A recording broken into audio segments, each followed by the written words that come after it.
Oil சேர்த்துக்கலாம்.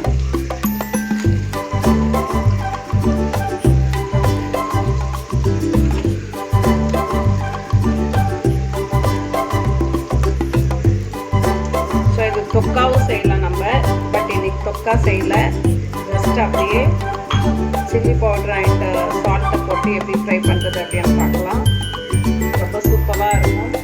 பழைய கஞ்சிக்கு எல்லாமே இந்த தொக்கு வந்து அவ்வளோ சூப்பராக இருக்கும். கருவாடு ஏனம் கருவாடு வஞ்சிரம் கருவாடு. ஸோ இதை எடுத்து எண்ணெயில் வந்து இந்த மாதிரி ஃப்ரை பண்ணிக்கலாம்.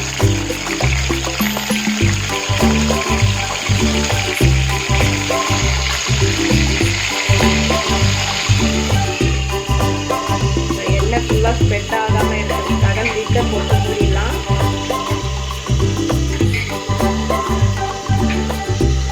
எத்தனை பேருக்கு கருவாடு பிடிக்கும்? கருவாடு பிடிக்கிறவங்க கமெண்ட் பண்ணுங்க.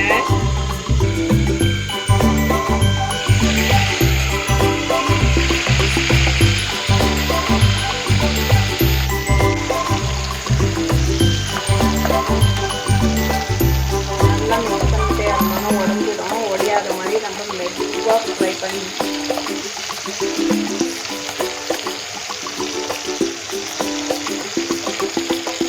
மக்கள்ஸ் எங்கள் அத்தையோட ரிக்வெஸ்ட்டு, உங்களுக்கு வாசனை வருதா அப்படின்னு கேட்குறாங்க.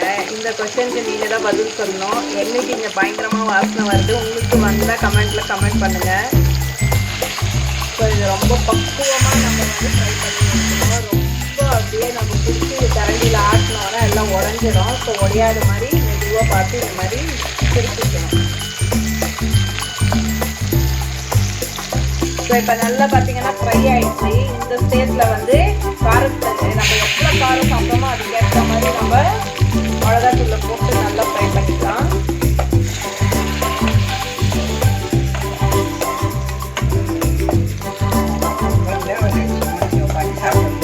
எங்கள் பாப்பாவுக்கு என் பொண்ணுக்கு ரொம்ப பிடிக்கும் கருவாடு. அதனால் இப்பயே வந்து ஸ்கூல்லேருந்து வந்த உடனே கேட்பாங்கன்னு அப்போதாவே வந்து சமைச்சு வச்சுருக்காங்க அத்தை. நாகப்பட்டினம் பீச்சில் இருக்கும். அப்படியா? நாகப்பட்டினம் பீச்சில் வந்து இந்த மாதிரி கருவாடெல்லாம் சாப்பிட்லாங்களா, பார்க்கலாங்களா? ஸோ அவ்வளோதான். இதோட நம்ம கருவாடு ஃப்ரை முடிஞ்சிடுச்சு. ரொம்ப சிம்பிள், ரொம்ப ஈஸி. அது வேகிற வரைக்கும் எண்ணெயில் நம்ம அப்படியே விட்டு ஃபைனலாக இறக்கும் போது வெறும் சில்லி பவுடரை போட்டு இறக்கிடலாம். இதில் வந்து சால்ட் எல்லாம் எதுவும் சேர்க்காதீங்க. ஆல்ரெடி கருவாட்டிலேயே உப்பு இருக்கும்.